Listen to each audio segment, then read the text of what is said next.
Hello, and welcome to another episode of Soap Goes to the Oscars. This is number 158. I'm still in the 1947 Oscar year, or Oscar nominee year. Took place in 48. I am recording on March 14th, 2026. I watched this movie on March 11th, 2026, which I don't love that it's been so long, but we'll deal with it. Now, the movie in question was Crossfire, and I rented this on Fandango, but I had a $5 credit, so it was free. And we'll jump into it. Crossfire is a 1947 American crime film noir directed by Edward Dmytryk and starring Robert Young, Robert Mitchum, Robert Ryan. It's like the Chris's these days. Gloria Grahame and Sam Levine. It is based on the 1945 novel The Brick Foxhole by Richard Brooks. The plot concerns a murder investigation among a group of demobilized military personnel where anti-Semitism is a motivating factor. Though produced by B-movie specialist RKO Pictures, the film proved a critical and commercial success and was nominated for 5 Academy Awards. It was the first B-movie to receive a Best Picture Oscar nomination. Screenplay by John Paxton, produced by Adrian Scott, cinematography J. Roy Hunt, edited by Harry Gerstad, music by Roy Webb, produced and distributed by RKO Radio Pictures. Released July 22nd, 1947 in New York and August 15th, 1947 in the rest of the U.S. The runtime of 86 minutes. As said, it was nominated for 5 awards. So Best Picture, Best Director, Best Supporting Actor for Robert Ryan, Best Supporting Actress for Gloria Grahame, and Best Writing Adapted Screenplay. Production. This was a prestige picture during Dory Sherry's brief tenure as head of production at RKO. The film's screenplay, written by John Paxton, was based on director and screenwriter Richard Brooks' 1945 novel The Brick Foxhole.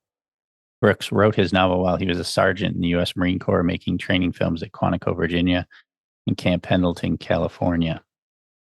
In the novel, the victim, Joseph Samuels, was a homosexual, as told in the film The Celluloid Closet, and in the documentary included in the DVD edition of the Crossfire film. The Hollywood Hays Code prohibited any mention of homosexuality because it was seen as a sexual perversion. Hence, the book's theme of homophobia was changed to one about racism and anti-Semitism.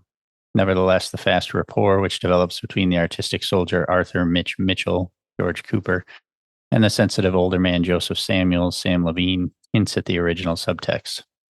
Director Edward Dmytryk later said that the code had a very good effect because it made us think.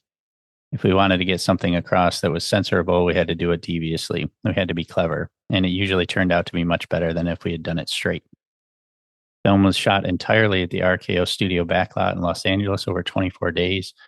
During filming, the working title was Cradle of Fear.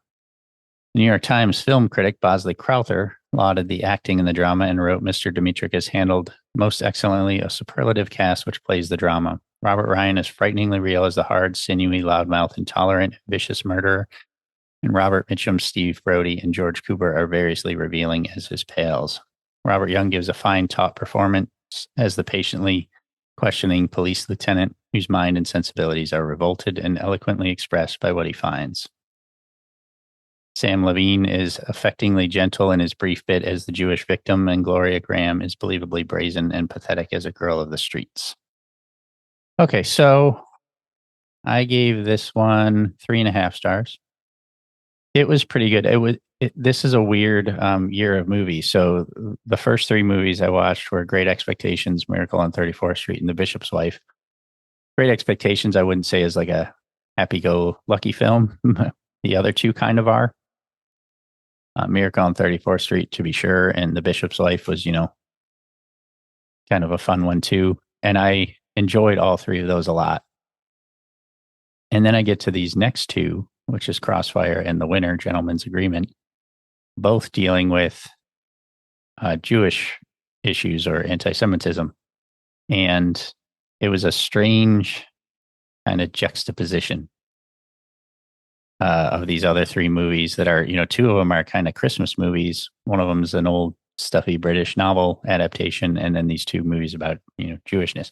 And with the first three, I was kind of thinking, is this sort of a not backlash, but sort of a boom going the opposite direction of like after dealing with World War II, wanting to kind of move away and deal with some happier stuff, and then these next two, this one in particular, Crossfire, felt like a direct sort of connection to World War II and everything that went on with Jewish people during that. So it's not a bad thing. It's just a weird combination of movies this round. So, this was, it was good. It was not my favorite of the bunch.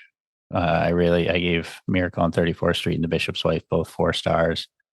I gave Great Expectations 3.5, so it matched there.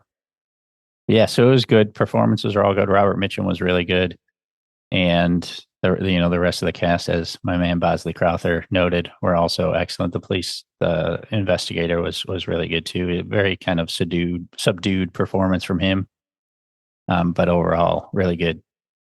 Yeah, it was just a kind of struck me funny because of the other three. I didn't really know anything about this one or the winner, and so but based on the other three, I was seeing the whole year kind of going in a different direction, and these two surprised me a little bit.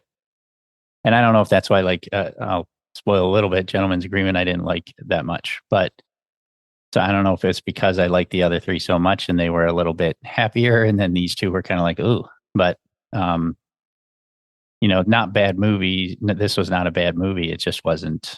I didn't like it the best. So that, I think, is about it. I'll keep this one relatively short because I have two more to record. So I'll see you next time.